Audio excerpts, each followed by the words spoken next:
নমস্কার, সহজে সংস্কৃত চ্যানেলে তোমাদের সকলকে স্বাগত।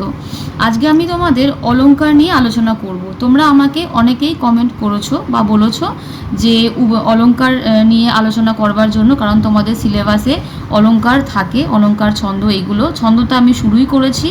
বেশ কিছু ছন্দ আমার করানো হয়ে গেছে, আরও বেশ কিছু বাকি আছে, সেগুলো আমি আস্তে আস্তে করাবো। আজকে আমি তোমাদের নতুন একটি টপিক অলংকার নিয়ে আলোচনা করব। আর অলংকারের মধ্যে যে অলংকারগুলি খুবই গুরুত্বপূর্ণ, যেগুলো সাধারণত পরীক্ষায় আসে, তোমরা যারা কলেজে পড়ছো, ফার্স্ট সেমিস্টার, সেকেন্ড সেমিস্টার বা বিভিন্ন সেমিস্টারে ইউনিভার্সিটি ওয়াইজ আলাদা আলাদা সেমিস্টারে অলংকার থেকে থাকে এবং সেগুলো খুব গুরুত্বপূর্ণ হয়। আমি তোমাদের এখানে যেভাবে করাবো সেখান থেকে তোমরা 1 নম্বর 2 নম্বর প্রশ্নও পেয়ে যাবে, আর টিকা আকারে এলে সেটাও করতে পারবে।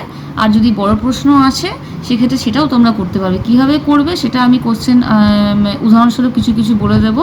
আর একটা কথা সেটা হচ্ছে, আমার চ্যানেলে ভিডিও সাধারণত বৃহস্পতি আর শনিবারেই আমি দিয়ে থাকবো। তোমরা একটু চ্যানেলটা ফলো করে রেখো।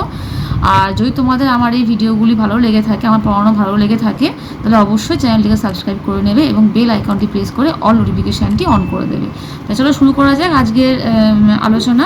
সেটা হচ্ছে সাহিত্য দর্পণ, বিশ্বনাথ আচার্যের, তার 10ম পরিচ্ছেদে অলংকার নিয়ে আলোচনা আছে। অলংকার।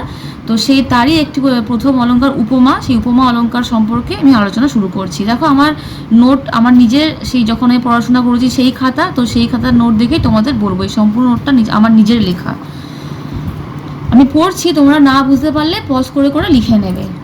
উপমা অলংকার।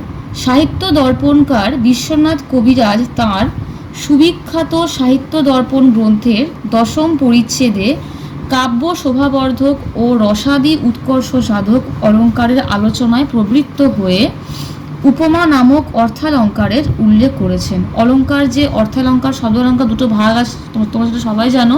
শব্দালঙ্কারের মধ্যে কয়েকটি অলংকার আছে আর বেশিরভাগটাই অর্থালঙ্কার। তাই উপমা একটি অর্থালঙ্কার।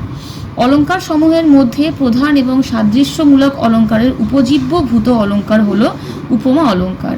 আচার্য বিশ্বনাথ উপমা অলংকারের লক্ষণ নির্ণয় বা লক্ষণে বলেছেন, সাম্যং বাচ্যম অবৈধর্ম্যং বাক্যৈক্য উপমা দয়, অর্থাৎ বিরুদ্ধ ধর্মের উল্লেখ না করে যদি একটি বাক্যে ভিন্ন জাতীয় দুটি পদার্থের মধ্যে, অর্থাৎ উপমান ও উপমেয়ের মধ্যে সাদৃশ্যকে যদি স্পষ্ট রূপে ইব প্রভৃতি শব্দ দ্বারা প্রতিপাদন করা হয়, তাহলে উপমা অলংকার হয়। সংক্ষেপে বলা যায় যে একই বাক্যে উপমান ও উপমেয়ের মধ্যে অবৈধর্ম্য সাম্য প্রতিপাদিত হলে উপমা অলংকার হয়।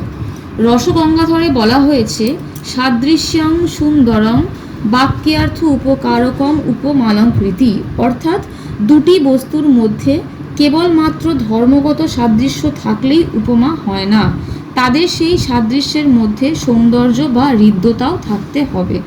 উপমার প্রকারভেদ নিয়ে আলংকারিকদের মধ্যে মতভেদ বা ভেদ বিদ্যমান।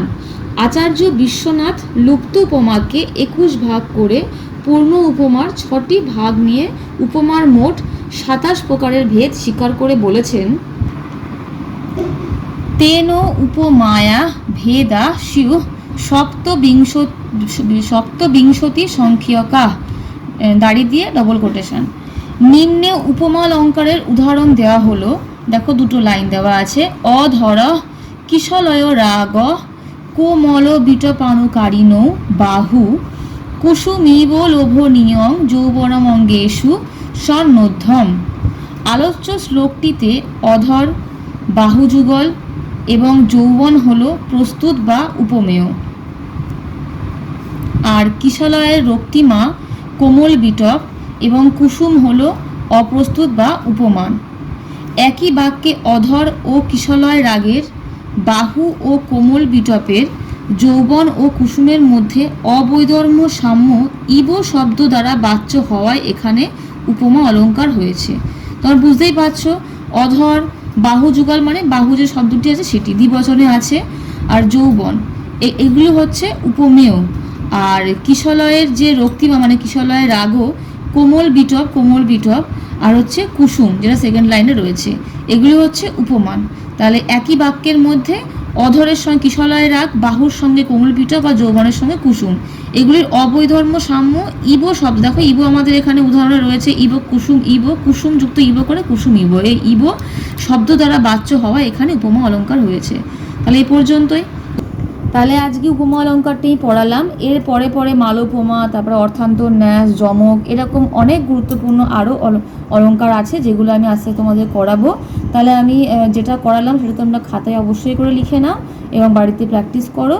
আর এর মধ্যে ধরো উপমা অলঙ্কারের কী লক্ষণ, বা সাহিত্য অলঙ্কার বিশ্বনাথ কী বলেছেন, বা একটি উদাহরণ দাও, উদাহরণটি ব্যাখ্যা করো, এই রূপে শর্ট কোশ্চেন আসতে পারে। আর টিকাকারে তো ঠিক এরমভাবেই টিকাকারে এলে এটা পুরোটাই লিখবে। আর যদি বড় কোশ্চেন আসে তাহলে হয়তো এভাবে দেবে যে কোনো দুটি অর্থালঙ্কার সম্পর্কে আলোচনা করো, সেক্ষেত্রে একটা এটা দিতেই পারো, আরও আমি আলোচনা করবো সেখান থেকে একটা দেবে। তাহলে আজকে এই পর্যন্তই থাক। এরপরে পরবর্তী ভিডিওগুলো তোমরা ফলো করো, সেখানে মালোপমা, যমক, এই সমস্ত অলঙ্কারগুলি আমি আলোচনা করবো।